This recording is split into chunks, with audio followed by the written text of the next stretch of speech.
Hello everyone. In this video I'd like to talk about blood groups, or more specifically the ABO blood grouping system. And we're going to use this table to help do that. Okay, so let's start with what blood group A is all about. If you imagine on the surface of the red blood cells of somebody with blood group A, so in the diagram section we're just going to draw a red blood cell here. On the surface of that red blood cell, they have an antigen, which is a particular molecule, and we're just going to colour that in red here.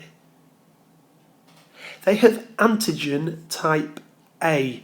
Sometimes you see it called an agglutinogen, but more commonly it's an antigen. Now typically when you learn about disease and immunity and fighting infection, we say that antigens are very specific and a very specific antibody goes to target it. So it's worth just keeping that in mind for the moment. So on the red blood cell surface, blood group A people have antigen A. So we'll just put that in there. But in their blood plasma, so in the plasma part of the blood, they actually have an antibody called antibody B. So we'll write B there, and we'll just draw a diagram of what antibody looks like. Typically, they have this sort of Y-type shape. They're made of protein.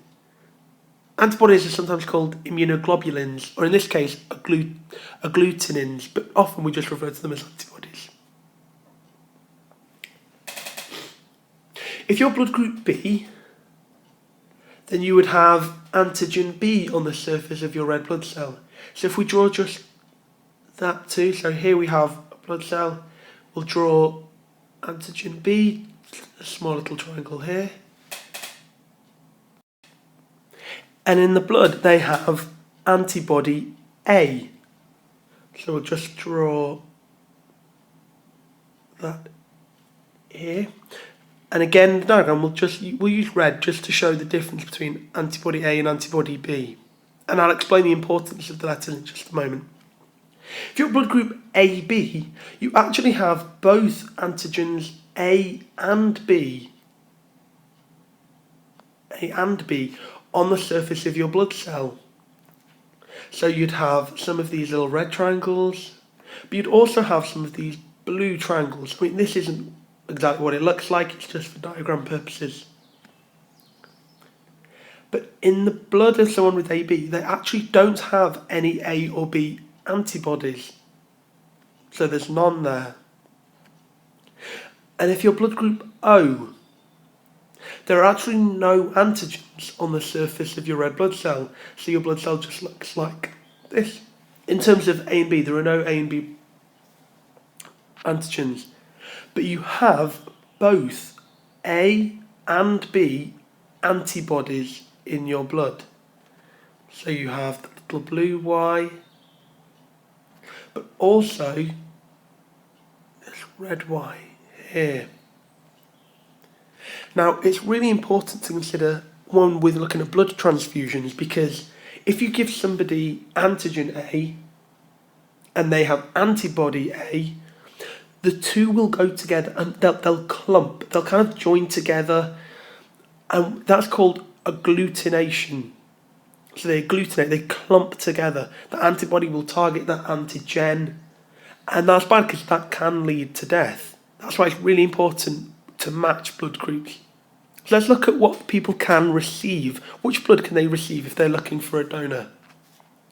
So if you are blood group A, you could receive your own blood group A,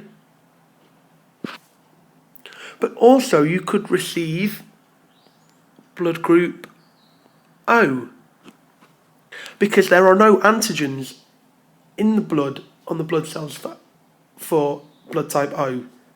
So there would be nothing to almost fight against, if that makes sense.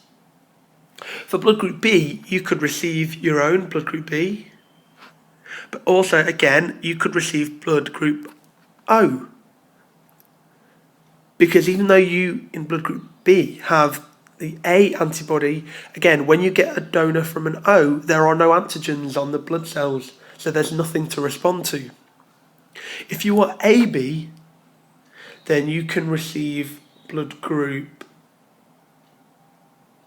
A, you could receive B, AB, and O.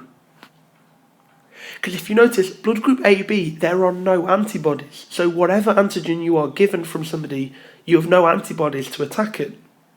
That is why blood group AB is known as the universal recipient. So AB is known as the universal recipient. It can receive all types of blood.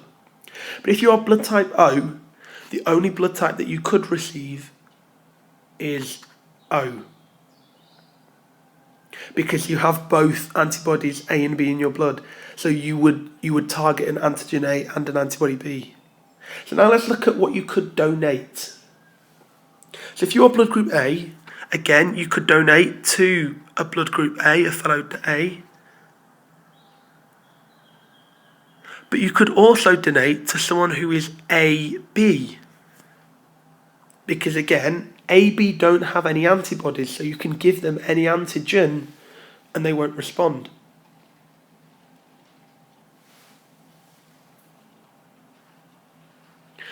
Blood group B also can receive blood from B rather, but also from AB for the same reasons. If you are blood group AB, then you can only donate to AB blood types.